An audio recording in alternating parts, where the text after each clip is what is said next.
नमस्कार, मैं प्रिया। आज है 7 मई। खबरों की तरफ बढ़ने से पहले एक नजर सुर्खियों पर। मुख्यमंत्री नीतीश कुमार ने समीक्षा बैठक में दिए जरूरी दिशा निर्देश। ऑनलाइन बिजली जमा करने पर पा सकते हैं 2.5% तक की छूट। स्वास्थ्य विभाग में होगी अस्थायी बहाली। कोविड-19 के बढ़ते प्रभाव के कारण आज से नहीं चलेंगी ये ट्रेनें। अब चले बढ़ते हैं बिहार की 25 बड़ी खबरों की ओर विस्तार से। बीएड संयुक्त परीक्षा के लिए आवेदन की आखिरी तारीख आज। बीएड संयुक्त परीक्षा में नामांकन की इच्छा रखने वालों के लिए आज आखिरी मौका है, जिसके तहत बिहार के सरकारी और निजी बीएड कॉलेज में नामांकन के लिए आवेदन फॉर्म की तारीख को बिना विलंब शुल्क के साथ 7 मई को समाप्त हो जाएगी, जबकि विलंब शुल्क के साथ फॉर्म भरने की आखिरी तारीख 10 मई निर्धारित की गई है। जो उम्मीदवार आवेदन करना चाहते हैं वो बिहार CET-BED-LNMU.in पर जाकर के आवेदन कर सकते हैं। मिली जानकारी के अनुसार अभी तक 50,000 छात्रों ने आवेदन किया है, जबकि पिछले साल 1.25 लाख छात्रों ने आवेदन किया था।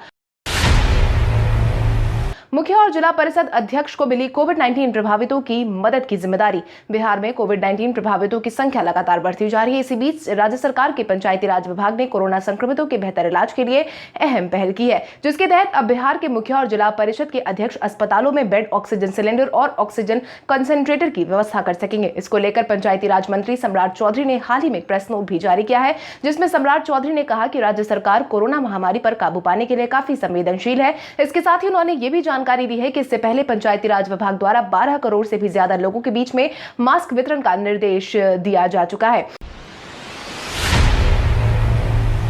नियमों का पालन करवाने के लिए रोड पर उतरे डीएम और एसएसपी। कोविड-19 की बदहाल हो रही व्यवस्था को ध्यान में रखते हुए बिहार सरकार की तरफ से कुछ दिनों पहले ही लॉकडाउन की घोषणा की गई है, जिसके तहत कई नियम कानून भी जारी किए गए हैं। लेकिन अभी भी कुछ लोग हैं जो नियमों का पालन करना जरूरी नहीं समझ रहे और अपनी मनमानी करते नजर आ रहे हैं। ऐसे ही लोगों पर नकेल कसने के लिए बीते दिन सड़कों पर आला अधिकारी नजर आए। इस दौरान आला अधिकारियों ने राजधानी के विभिन्न गली और कूचों का मुआयना किया, जहां उन्होंने बेवजह घूम रहे लोगों को दंडित भी किया।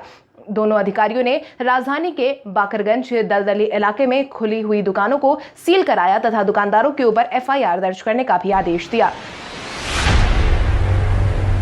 बिहार में अब मोबाइल लैब में होगी कोविड-19 की जांच। कोविड-19 प्रभावितों की संख्या जिस तरीके से बढ़ रही है, ऐसे में सरकार भी अपनी तैयारी में बदलाव कर रही है और जांच की प्रक्रिया को और ज्यादा तेजी से करने में जुट गई है। इसी क्रम में अब स्वास्थ्य विभाग की तरफ से मिली जानकारी के अनुसार कोविड-19 की जांच की तैयारी अब मोबाइल लैब में करने की योजना बनाई जा रही है। Indian council of medical research द्वारा लैबोरेटरी पर कोरोना सैंपलों की जांच के बढ़ते हुए दबाव को लेकर नई गाइडलाइन जारी की गई है, जिसके अनुसार स्वास्थ्य विभाग काम करने में जुट गया है। वर्तमान स्थिति को देखते हुए मोबाइल लैबोरेटरी से RT-PCR जांच के दायरे को बढ़ाया जाना संभव है। देश में कोरोना संक्रमण की बढ़ती रफ्तार को देखते हुए ICMR ने RT-PCR टेस्टिंग की संख्या में आई वृद्धि से लैबोरेटरी पर अत्यधिक दबाव बढ़ने से निजात पाने के लिए कई सुझाव दिए हैं। दिल्ली और आसपास के स्टेशन से चलने वाली ट्रेनों का परिचालन इस दिन से हो जाएगा बंद। कोविड-19 के बढ़ते प्रभाव को देखते हुए बिहार सरकार की तरफ से लॉकडाउन का फैसला जारी किया गया था। वहीं अब इसका असर रेल के परिचालन पर भी देखने को मिलने वाला है। दिल्ली एवं इसके आसपास के स्टेशनों से चलने वाली कुछ ट्रेनों को रद्द किया जा रहा है।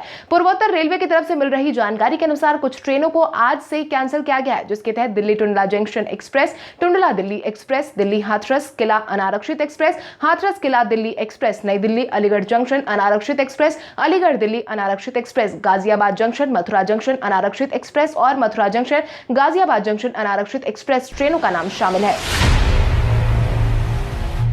अब एक मिस्ड कॉल पर आपको मिल जाएगा आपका बिजली बिल।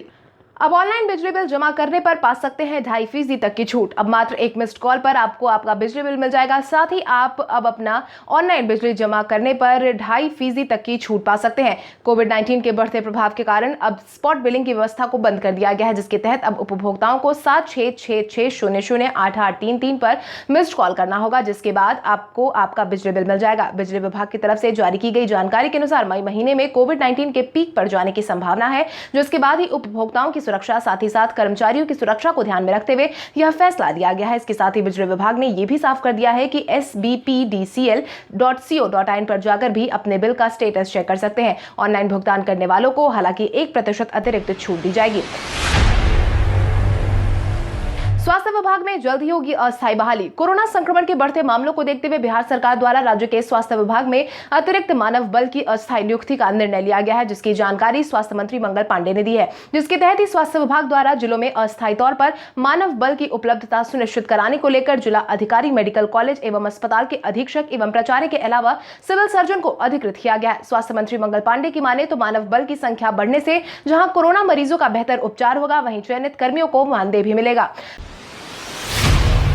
पटना हाईकोर्ट ने कोविड-19 को लेकर राज्य सरकार से मांगी डिटेल रिपोर्ट। पटना हाईकोर्ट बेशक राज्य सरकार के रुख से काफी ज्यादा नाराज नजर आ रही है, वहीं इसी बीच पटना हाईकोर्ट ने बीते दिन फिर से बिहार सरकार से कोविड-19 संबंधित डिटेल रिपोर्ट की मांग की है, जिसके तहत बिहार में कोरोना की कहर से निपटने में सरकारी इंतजामात की मॉनिटरिंग कर रही जनहित मामलों की सुनवाई करते हुए गुरुवार को पटना हाईकोर्ट ने बिहार सरकार के क्राइसिस मैनेजमेंट टीम और उनके कार्यों के बारे में विस्तृत जानकारी देने का निर्देश दिया है। हाईकोर्ट ने उक्त रिपोर्ट के साथ राज्य सरकार को यह भी निर्देश दिया है कि राज्य में लिक्विड ऑक्सीजन की आपूर्ति में पर्याप्त टैंकर काम कर रहे हैं या नहीं, उन सब के बारे में विस्तृत रिपोर्ट जारी की जाए। मुख्यमंत्री नीतीश कुमार ने बीते दिन की समीक्षा बैठक। कोविड-19 के बढ़ते प्रभाव के बीच मुख्यमंत्री नीतीश कुमार लगातार बैठक कर रहे हैं। इसी क्रम में उन्होंने बीते दिन एक बार फिर से समीक्षा बैठक की, जिसमें उन्होंने कई अहम फैसले लिए, जिसमें फौरन लागू करने का निर्देश दिया गया है। आयोजित बैठक में मुख्यमंत्री ने राज्य में अविलंब सामुदायिक किचन की संख्या बढ़ाने का आदेश जारी किया है, जिसके लिए राज्य सरकार की तरफ से 2600 करोड़ रुपए का भुगतान करने की बात कही गई। इसके साथ ही सीएम ने कहा है कि जो भी काम मांगेगा उसे काम दिया जाएगा। इसके लिए मनरेगा में राशि की कमी नहीं होने दी जाएगी। साथ ही उन्होंने कहा कि शहरी क्षेत्र में भी जो भी दिहाड़ी मजदूर काम मांगेगा उसे काम दिया जाएगा। शहरी क्षेत्र के मजदूरों को सफाई, छिड़काव, निर्माण का कार्य दिया जाएगा। वहीं ग्रामीण क्षेत्रों में मजदूरों को पंचायती राज विभाग द्वारा नली गली पक्कीकरण, अधूरे कार्यों को पूरा करने का काम दिया जाएगा।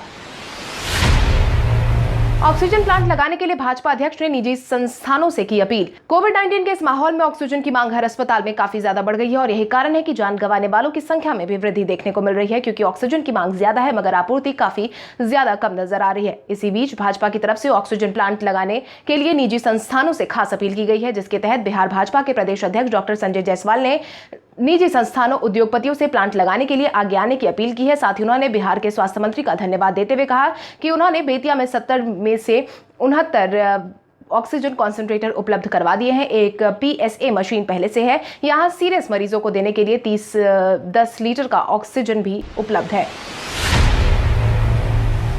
बिहार में सरकारी कर्मियों को रिटायरमेंट के बाद नहीं होगी पैसों की दिक्कत। हाल ही में बिहार सरकार ने सरकारी अधिकारी और कर्मियों को सेवानिवृत्ति के बाद उसी विभाग में संविदा पर नियुक्ति करने को लेकर अपना फैसला जारी किया है, जिसके तहत अब सरकार केवल वैसे प्रस्तावों पर ही विचार करेगी जिनमें सेवानिवृत्ति के पहले ही सरकारी कर्मियों ने संविदा पर नियुक्ति के लिए अपना आवेदन दे रखा है। आपको बता दें, राज्य में ही नहीं पूरे देश में संविदा पर नियुक्ति का चलन काफी बढ़ गया है। सरकार रिटायर कर्मियों को महत्वपूर्ण पदों पर रिटायरमेंट के बाद भी संविदा नियुक्ति में इसलिए प्राथमिकता देती है कि उन्हें किसी प्रशिक्षण की आवश्यकता नहीं होती। नए उम्मीदवारों के चयन की अपेक्षा रिटायर कर्मियों से उनके अनुभव का लाभ भी विभाग को मिलता है। कोविड-19 ने बिहार पंचायत चुनाव पर लगाए ब्रेक। कोविड-19 के लगातार बढ़ रहे मामलों का असर बिहार पंचायत चुनाव पर देखने को मिल रहा है, जिसको ध्यान में रखते हुए अब नीतीश सरकार अफसरों को पावर देने की तैयारी कर रही है। जानकारों की माने तो बिहार की त्रिस्तरीय पंचायत का कामकाज 15 जून के बाद जनप्रतिनिधियों के जिम्मे नहीं बल्कि अफसरों के हवाले होगा। वार्ड से लेकर ग्राम पंचायत, पंचायती समिति और जिला परिषद तक की विकास योजनाएं बनाने और मंजूर करने का अधिकार प्रखंड से लेकर जिलों के अफसरों को देने की तैयारी सरकार पहले से ही कर रही थी, जिसके बाद विकास योजनाओं की तकनीकी और प्रशासनिक स्वीकृति का अधिकार अब BDO, DDC और DM को सौंपने का मसौदा पंचायती राज विभाग लगभग तैयार कर चुका है। नीतीश कैबिनेट की स्वीकृति मिलते ही इसे लागू कर दिया जाएगा। स्पीकर ने लॉकडाउन को बताया सरकार की मजबूरी। बिहार विधानसभा अध्यक्ष विजय कुमार सिन्हा ने कोरोना के बढ़ते संक्रमण पर रोक लगाने के लिए 15 मई तक लगाए गए लॉकडाउन को लेकर अपनी बात कही है, जिसके तहत उन्होंने कहा कि लोगों की लापरवाही बिहार पर भारी पड़ने लगी है, इसीलिए सभी नागरिकों का दायित्व है कि वे लॉकडाउन का अनुपालन सख्ती से करें। सरकार ने मजबूर होकर लॉकडाउन का फैसला जारी किया है, लेकिन लोगों की लापरवाही भी बदसूरत जारी है। अब भी इसे लोग हल्के में ले रहे हैं, जो जनता पर भारी पड़ रही है। यही कारण है कि जो लोग की मदद में लगे कई फ्रंटलाइन वर्कर की जान अब तक कोविड-19 के कारण जा चुकी है, लेकिन कई लोग अभी भी इसे गंभीरता से लेने के लिए तैयार नहीं है।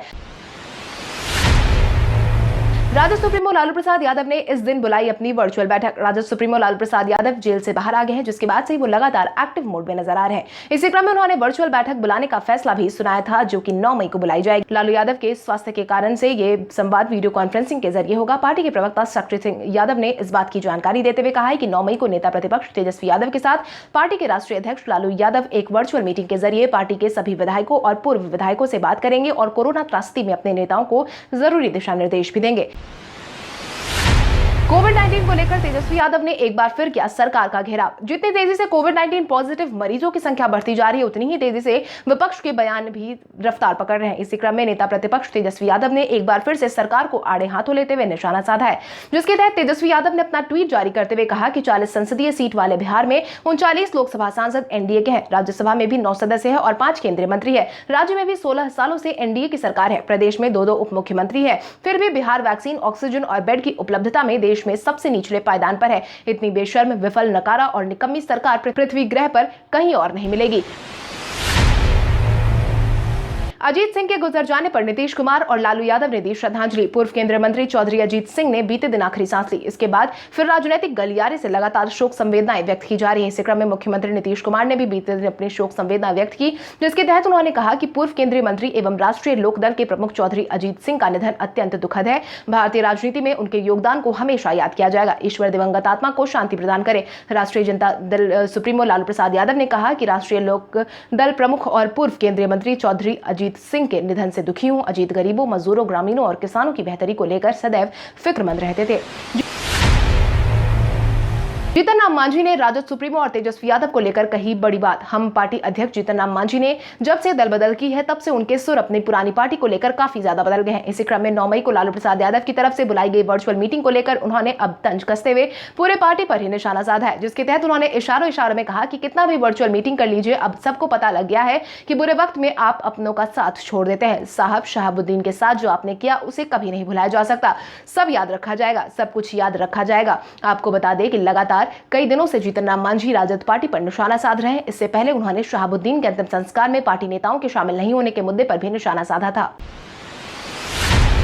बिहार में कोविड-19 के मिले 15,000 से ज्यादा मामले। स्वास्थ्य विभाग की तरफ से मिली जानकारी के अनुसार बिहार में बीते दिन के पिछले 24 घंटे में 15,126 मामले सामने आए हैं, जिसके बाद बिहार में एक्टिव मरीजों की संख्या 1,15,151 पर पहुंच गई है। जिसके साथ ही अगर हम प्रभावित जिलों की बात करें तो अररिया में 251, अरवल में 195, औरंगाबाद में 399, बांका में 125, बेगूसराय में 490, भागलपुर में 503, भोजपुर में 172, बक्सर में 269, दरभंगा में 176, ईस्ट चंपारण में 236, गया में 752, गोपालगंज में 315, जमुई में 376, जहानाबाद में 150, कैमूर में 21, कटिहार में 326, खगड़िया में 209, किशनगंज में 124, लखीसराय में 108, मधेपुरा में 223, मधुबनी में 409, मुंगेर में 448, मुजफ्फरपुर में 736, नालंदा में 535, नवादा में 229, पटना में 3,665, पूर्णिया में 375, रोहतास में 156, सहरसा में 360, समस्तीपुर में 422, सारण में 441, शेखपुरा में 155, शिवहर में 109, सीतामढ़ी में 141, सिवान में 277, सुपौल में 300, वैशाली में 307, वेस्ट चंपारण में 533 मामले सामने आए हैं। इसके साथ ही 108 ऐसे मामलों की पुष्टि हुई है जो दूसरे राज्यों के रहने वाले हैं, लेकिन उनके सैंपल बिहार के अलग अलग जिलों में कलेक्ट किए गए हैं। वहीं बीते दिन के पिछले 24 घंटे में 13,364 मरीज ठीक होकर घर वापस लौटे हैं, जिसके बाद अब तक ठीक होने वाले मरीजों की संख्या 4,35,574 पर पहुंच गई है। एसबीआई ने 40 करोड़ ग्राहकों को किया अलर्ट। मेंटेनेंस की वजह से देश के सबसे बड़े सरकारी bank state bank of India ने अपने करोड़ों ग्राहकों को अलर्ट जारी किया है। इसको लेकर बैंक का कहना है कि कस्टमर एक्सपीरियंस को बेहतर बनाने के लिए 7 मई की रात 12:15 से 8 मई सुबह 1:45 तक बैंक अपने मेंटेनेंस का काम करेगा। बैंक ने कहा है कि इस दौरान SBI customers INB/yono/yono Lite/UPI services का इस्तेमाल नहीं कर पाएंगे। इसको लेकर एसबीआई ने ट्वीट भी जारी किया है। शिक्षकों के वेतन भुगतान के लिए जारी हुई राशि। बिहार में कार्यरत सभी शिक्षकों के लिए अहम सूचना। शिक्षकों के वेतन भुगतान को लेकर बिहार सरकार ने विद्युत धनराशि जारी कर दी है, जिसके तहत राज्य के प्राथमिक और मध्य विद्यालय में राज्य सरकार के अधीन स्वीकृत 66,104 पद पर नियोजित नगर प्रारंभिक शिक्षक, प्रखंड शिक्षक और पंचायत शिक्षकों के वेतन भुगतान की राशि गुरुवार को जारी कर दी गई है। शिक्षा विभाग की तरफ से जारी की गई नोटिफिकेशन के अनुसार कुल 3.23 लाख नियोजित शिक्षकों में से 66,104 नगर, प्रखंड और पंचायत शिक्षकों का वेतन भुगतान राज्य सरकार की निधि से तथा शेष का भुगतान समग्र शिक्षा अभियान मद से किया जाएगा। हंगामा कर रहे नर्सिंग स्टाफ को अधीक्षक ने दिया आश्वासन। आईजीआईएमएस ने कॉन्ट्रैक्ट पर भर्ती नर्सिंग स्टाफ ने कोरोना के बढ़ते मामलों के बीच बीते दिन मानदेय बढ़ाने की मांग की, जिसके बाद से कामकाज पूरी तरीके से ठप रहा। इन नर्सिंग स्टाफ की मांग है कि कोरोना काल में वो सभी लगातार ड्यूटी कर रहे हैं और उनकी मानदेय अभी तक नहीं बढ़ाई गई है। नर्सिंग स्टाफ के हंगामे की सूचना के बाद मौके पर अधीक्षक मनीष मंडल पहुंचे। उन्होंने स्टाफ से बातचीत की और आश्वासन देकर काम पर लौटाया। हालांकि आईजीआईएमएस के अधीक्षक मनीष मंडल ने कहा कि अभी कोरोना महामारी का समय, इस समय में इन लोगों ने काम ठप किया, जो कि उचित नहीं है। अगर आपने अभी तक अपने बैंक खाते का KYC नहीं करवाया है तो आपके पास दिसंबर तक का है मौका। कोविड-19 के बढ़ते प्रभाव को देखते हुए जिन भी बैंक खातों ने अब तक अपना KYC नहीं करवाया है उनको राहत देते हुए दिसंबर तक कोई भी चार्ज नहीं लगने की बात कही गई है, जिसके तहत RBI ने बैंकों और अन्य विनियमित वित्तीय संस्थाओं से कहा है कि KYC अपडेट नहीं कराने वाले ग्राहकों पर दिसंबर तक कोई कार्रवाई न करे। इसके साथ ही रिजर्व बैंक प्रोप्राइटरशिप फर्मा, अधिकृत हस्ताक्षरकर्ताओं और कानूनी संस्थाओं के हितकारी मालिकों जैसे कि ग्राहकों की नई श्रेणियों के लिए वीडियो KYC या फिर VCIP का दायरा बढ़ा दिया गया है। RBI गवर्नर शक्तिकांत दास ने कोविड महामारी से निपटने के लिए रिजर्व बैंक की नीतियों का ऐलान किया है। मेडिकल उपकरणों की कालाबाजारी पर शुरू हुई कार्रवाई। कोरोना के माहौल के बीच कालाबाजारी करने वालों की लंबी कतार देखने को मिल रही है, जिसके बाद अब ऐसे कालाबाजारी करने वालों पर कार्रवाई शुरू कर दी गई है, जिसको लेकर बिहार सरकार ने आर्थिक अपराध इकाई को लगा दिया है। EOU ऐसे लोगों की कायदे से खबर ले रही है। इसके लिए बाकायदा एक कंट्रोल रूम बना दिया गया है, जहां 24 घंटे ऐसी शिकायतों को नोट किया जा रहा है और तुरंत कार्रवाई भी की जा रही है। ऐसी ही एक सूचना पर EOU ने स्थानीय पुलिस के सहयोग से पटना के राजीव नगर में छापेमारी कर ऑक्सीजन सिलेंडर में इस्तेमाल होने वाले उपकरण बरामद किए हैं, जिसके तहत अगर अब आपको भी इससे संबंधित कोई शिकायत है तो आप भी अब 061222154142 या फिर 8544428427 पर कॉल करके शिकायत दर्ज करवा सकते हैं। विदेशी खिलाड़ियों के घर पहुंचने के बाद ही होटल छोड़ेंगे महेंद्र सिंह धोनी। मैदान पर कप्तानी दिखाने वाले महेंद्र सिंह धोनी अब मैदान के बाहर भी बतौर कप्तान नजर आने वाले हैं। बायो बबल में कोरोना प्रवेश के कारण IPL के 14वें सीजन को बीच में ही रोक दिया गया। अब सभी टीमें अपने देशी और विदेशी खिलाड़ियों को अपने अपने घर भेजने का प्रबंध कर रही है, जिसके बाद टीम के कप्तान धोनी ने यह ऐलान किया है कि जब तक सभी खिलाड़ी सुरक्षा पूर्वक अपने घर नहीं पहुंच जाते तब तक वो अपने घर नहीं जाएंगे और साथ ही वो सबसे अंत में फ्लाइट पकड़ के शहर की ओर रवाना होंगे। इस बाबत धोनी ने कहा कि सबसे पहले वो सुनिश्चित करेंगे कि सभी विदेशी खिलाड़ी अपने घर पहुंच जाए। भारत के इतिहास में आज की तारीख कई कारणों से दर्ज। भारत के इतिहास में आज की तारीख कई कारणों से महत्वपूर्ण मानी जाती है। आज ही के दिन 1861 में प्रसिद्ध बंगला कवि और नोबेल पुरस्कार विजेता गुरुदेव रविंद्रनाथ टैगोर का जन्म हुआ था। 1973 में ईटानगर को अरुणाचल प्रदेश की नई राजधानी बनाने का काम आज ही के दिन शुरू किया गया। 1907 में बंबई में पहली इलेक्ट्रॉनिक ट्रम्प कार का संचालन आज ही के दिन हुआ। 1880 में महान भारतीय संस्कृतज्ञ और विद्वान पंडित पांडुरंग बामन काणे का जन्म आज ही के दिन हुआ। 1924 में प्रसिद्ध दक्षिण भारतीय स्वतंत्रता सेनानी अल्लूरी सीताराम राजू ने आज ही के दिन दुनिया को अलविदा कहा था। 2001 में हिंदी सिनेमा जगत के मशहूर गीतकार प्रेम धवन ने आज ही के दिन दुनिया को अलविदा कहा था। आज ही के दिन को रविंद्र जयंती और सीमा सड़क संगठन स्थापना दिवस के रूप में भी मनाया जाता है। कल हमारे द्वारा पूछे गए सवाल का जवाब आप में से बहुत सारे यूजर ने हमें कमेंट करके दिया था, उसके लिए आपका बहुत बहुत धन्यवाद। आप में से जिन यूजर का कमेंट हमें अच्छा लगा है उनके नाम है सौरभ कुमार, विकास कुमार, गीत भोजपुरी बिहार, आशीष कुमार, आयुष कुमार, सैयद हुसैन, दरोगा कुमार, कुंदन कुमार, कुमार जितेंद्र, अमरीश चौधरी, मोहम्मद जफर आलम, रामशंकर प्रसाद यादव, सीता सिंह, पंकज कुमार, अमित कुमार, चंदन कुमार। इसके अलावा हमारी टीम को और भी लोगों के जवाब अच्छे लगे हैं, मगर समय के अभाव के कारण हम उनका नाम नहीं ले पाए, लेकिन आप हमारे सवालों का जवाब देते रहे। हम कल आपका नाम लेने की पूरी कोशिश करेंगे। तो चलिए बढ़ते हैं आज के सवाल की। और आज का सवाल कुछ इस प्रकार है, आपके अनुसार बढ़ते कोरोना के संक्रमण को रोकने के लिए सरकार को और कौन कौन से सख्त कदम उठाने चाहिए? अपने जवाब हमें कमेंट करके जरूर बताएं। इसके साथ ही आज के लिए बस इतना ही। बिहार की बड़ी खबरों से अपडेटेड रहने के लिए हमारे YouTube चैनल को सब्सक्राइब करें और बेल आइकन